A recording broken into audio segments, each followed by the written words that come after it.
राम राम विद्यार्थी मित्रांनो, लक्षात घ्या, जर एखाद्या अक्षरावर रफार आलाय आणि त्या आधी जर वेलांटी आणि उकार येत असेल तर मग करायचं काय?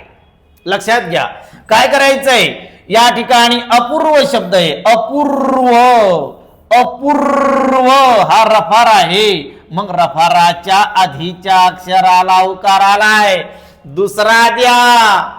दीर्घ रफाराच्या आधीच्या अक्षराला वेलांटी आली, दुसरीच द्यायची. लक्षात घ्या. मूर्ख रफाराच्या आधी उकाराला, दुसरा द्या.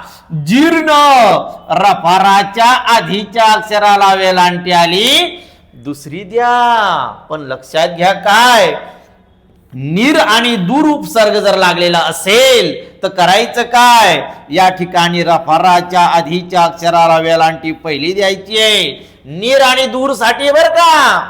निर्दय वेलांटी पहिली, निर्भय वेलांटी पहिली, दुर्गम वेलांटी नाही, उकार पहिला, दुर्दैव उकार पहिला. आलंय का लक्षात?